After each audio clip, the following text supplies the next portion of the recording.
ইংরেজি তো ওনার আসে না, তো বিদেশ নীতি কিভাবে চালনা করবেন? মোদিজির সম্পর্কে এমনটা যারা ভেবেছিলেন তারা আজ রণে ভঙ্গ দিয়েছেন। 2014 সালে দেশবাসী প্রধানমন্ত্রী হিসেবে বেছে নেয় মোদিজিকে।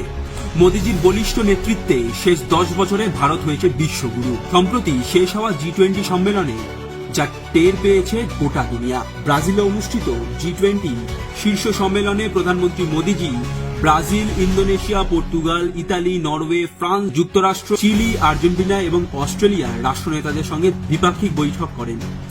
বেশ কিছু গুরুত্বপূর্ণ বিষয়ে এই দেশগুলির সঙ্গে চুক্তি হয়েছে ভারতের। পাশাপাশি কূটনৈতিক চালের সঙ্গেই ভারতীয় ঐতিহ্য ও সংস্কৃতিকেও সুচারুভাবে বিশ্বের দরবারে তুলে ধরেছেন মোদিজি।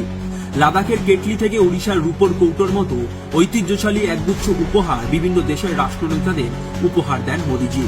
শুধু তুখর বিদেশ নীতিই নয়, ভারতের সংস্কৃতি দিয়ে গোটা বিশ্বকে জয় করে নিয়েছেন মোদিজি। পাশাপাশি গ্লোবাল সাউথের লিডার হিসেবে গ্লোবাল সাউথের দেশগুলি, বিশেষ করে ক্ষুদ্র দ্বীপ রাষ্ট্রগুলির উন্নয়নের জন্য আওয়াজ তুলেছেন মোদিজি, যার জন্য গ্লোবাল সাউথের দেশগুলি মোদিজির প্রতি কৃতজ্ঞতা প্রকাশ করেছে। শুধু তাই নয়, আজ গোটা বিশ্ব মানছে রাশিয়া ও ইউক্রেন যুদ্ধ যদি কেউ থামাতে পারে তিনি মোদিজি। ভারত আজ খোলাখুলি আমেরিকা, কানাডা ও ইউরোপকে জবাব দিতে পারছে শুধুমাত্র মোদিজির বলিষ্ঠ বিদেশ নীতির কারণেই। অথচ কংগ্রেসের আমলে ভারতের বিদেশ নীতি চলত এই দেশগুলির অঙ্গুলি হেলনেই। কিন্তু এখন গোটা বিশ্ব কোনো সিদ্ধান্ত নেওয়ার আগে ভারতের মতামত নিচ্ছে। নেপালের বা তুরস্কের ভূমিকম্প, ফিজির ঘূর্ণিঝড়, মালদ্বীপের জল ও বিদ্যুৎ সংকটকালে এবং শ্রীলঙ্কার দুর্দিনে ভারত সহায়তা করেছে।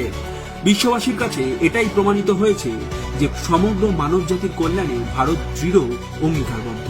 স্বাধীনতার পর থেকে মোদিজির মতো শক্তিশালী প্রধানমন্ত্রীকে পায়নি ভারত।